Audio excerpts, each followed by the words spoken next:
para explicar para a gente quais são os dados que o IBGE quer saber e como essas informações são utilizadas, seja por órgãos governamentais, universidades, ONGs, imprensa. Está aqui com a gente ao vivo nessa manhã de segunda-feira o cientista social Diogo Torino. Diogo, seja muito bem-vindo à Manhã Diversa para a gente entender um pouco mais sobre o censo e a importância dele. Seja muito bem-vindo. Bom dia, muito obrigado. É um prazer conversar com vocês.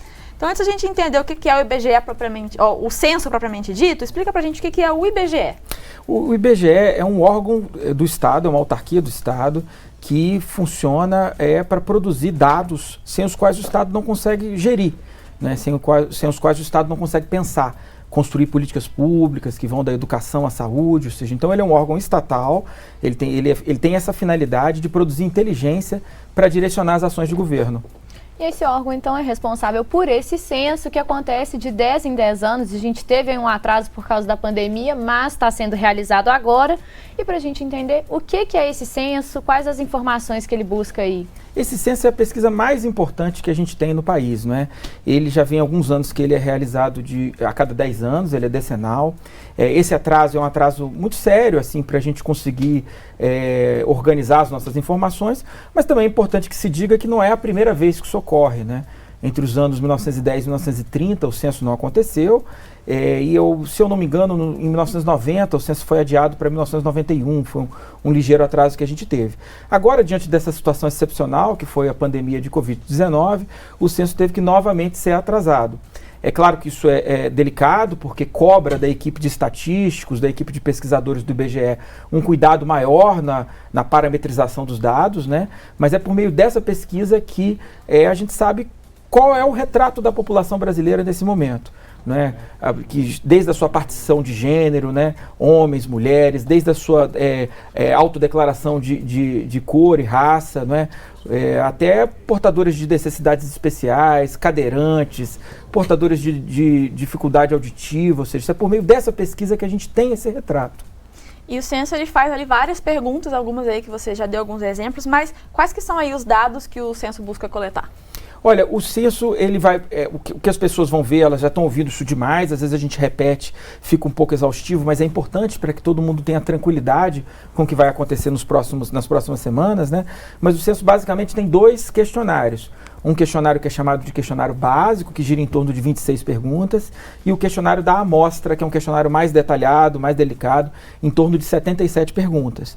Então não é para as pessoas se assustarem, às vezes elas ou escutam de um vizinho que nossa, a entrevista demorou um pouco, foram muitas perguntas, aí na vez dela foram poucas. Não é para elas se assustarem com isso é normal, são 2 instrumentos de coleta muito distintos, um mais curto, que busca basicamente saber quantos homens, mulheres, quem é o chefe da família, qual é o orçamento, né, número de pessoas na residência, e um questionário mais longo, esse sim detalha o nível de escolaridade de todos os moradores da casa, de todos os moradores do domicílio, eventuais portadores de necessidades especiais, que é uma pergunta muito importante, né?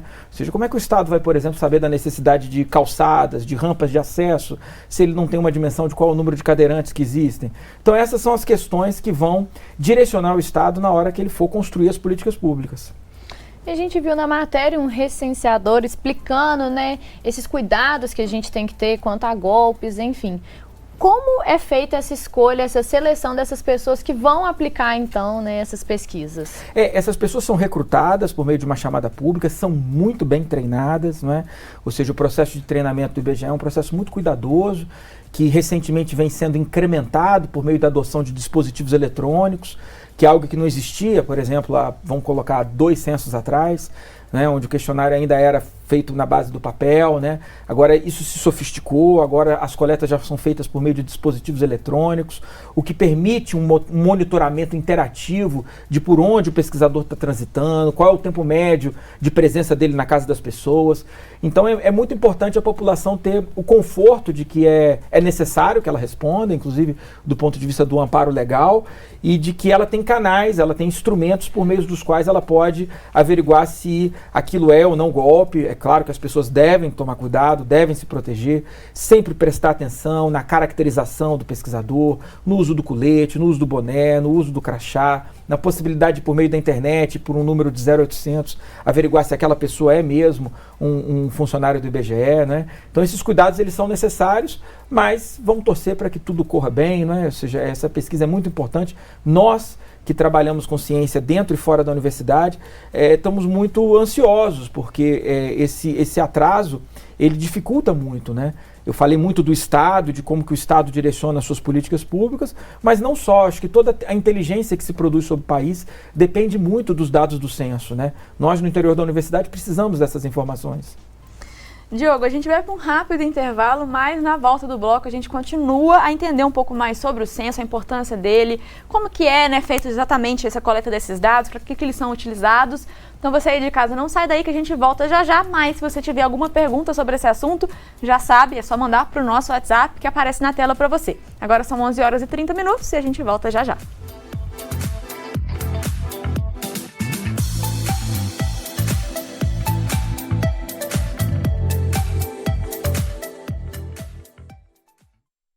E aqui no estúdio a gente continua nosso bate-papo sobre o Censo 2022 e a importância dessa coleta de dados tão completa e complexa que é feita pelo IBGE. E quem está aqui com a gente é o cientista social Diogo Tourino. Então vamos a mais perguntas, Diogo. Agora é o seguinte, se o recenseador passar na minha casa e eu não estiver lá, como que eu faço para participar da pesquisa ou não, ele não volta e ele vai para a próxima casa? Não, ele volta, né? Ainda que ele, às vezes, no seu trajeto de trabalho, ele complete uma rua, complete um bairro, ele vai ter o seu cronograma, mas o normal é que ele volte. E isso pode acontecer de diversas formas. Às vezes, um recado que ele vai deixar numa caixinha do correio, dando o contato dele, dizendo, olha, me informe o melhor horário para você. Ou seja, mas o objetivo do censo é pegar toda a população brasileira, né? Então, são pouquíssimos os domicílios no país que não vão, por alguma excepcionalidade, por algum problema que fuja ao controle do IBGE, que não vão ser entrevistados. Então, se por um acaso o recenseador não aparecer na minha casa, quer dizer que eu não preciso participar?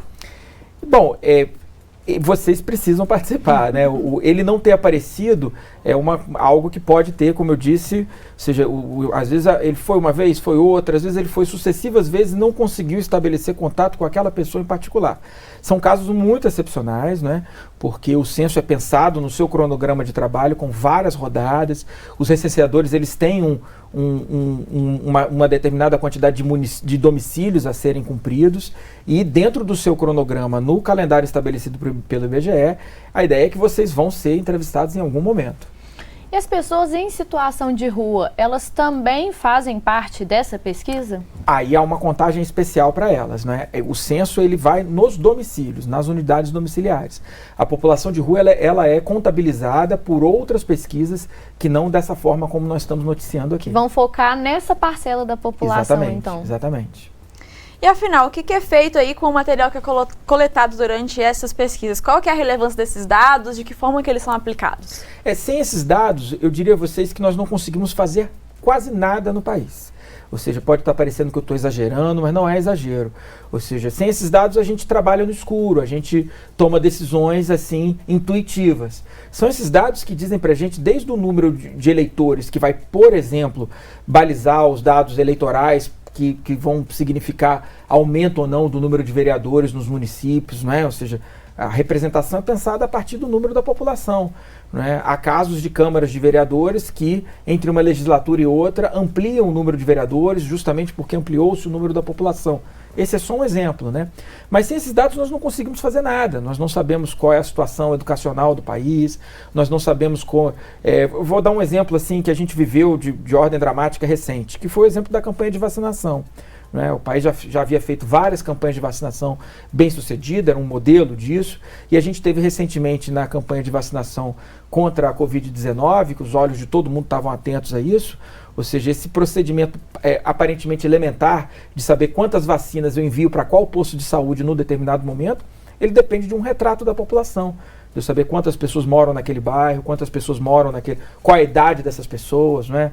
Ou seja, a gente começou com uma política de vacinação que foi vacinando das faixas etárias maiores e veio reduzindo. Como é que eu calculo isso? Eu preciso saber quantas pessoas acima de 70 anos existem lá. Então são dados muito importantes para a gente conseguir caminhar, não é, e produzir alguma organização do país. Uma ferramenta essencial para fazer eficaz essas ações públicas, né? Direcionar para onde tem que ir. E aí, com a pandemia, então teve esse atraso, você já falou um pouco sobre esses impactos. Quais são as mudanças que a gente pode esperar com os resultados dessa pesquisa que está sendo feita? Joia. Bom, os dados, eu esqueci de mencionar isso, eles ficam disponíveis, né? Existem, por exemplo, as bases de dados mais completas, não é? Que são bases de dados que exigem alguma habilidade, alguma expertise na hora de operacionalizá-las, não é? Esses dados estão disponíveis, eles ficam disponíveis, mas além deles, o IBGE produz várias notas técnicas, vários relatórios a partir desses dados, que podem ser facilmente encontrados no site. Ou seja, se as pessoas acessarem hoje o site do IBGE, elas vão ver algumas informações, que vão desde a produção automotiva brasileira, até índices de emprego, até o número estimado da população hoje no país, não é? Esses dados estão lá, eles estão disponíveis. O que a gente espera agora, e isso vai exigir, digamos, um esforço maior da equipe de técnicos do IBGE, é como que a gente vai atualizar esses dados agora que eles estarão sendo produzidos com um intervalo um pouco maior do que os 10 anos, né?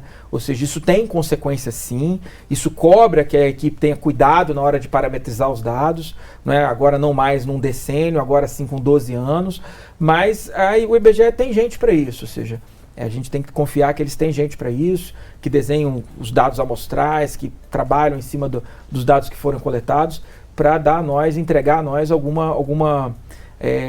um caminho pelo qual nós vamos conseguir pensar o país nos próximos anos, né?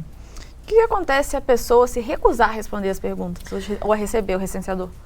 A pesquisa ela é amparada legalmente, né? Às vezes a gente fica falando isso, a ideia não é colocar terror na população de que, olha, fique com medo que você tem... Não é bem assim.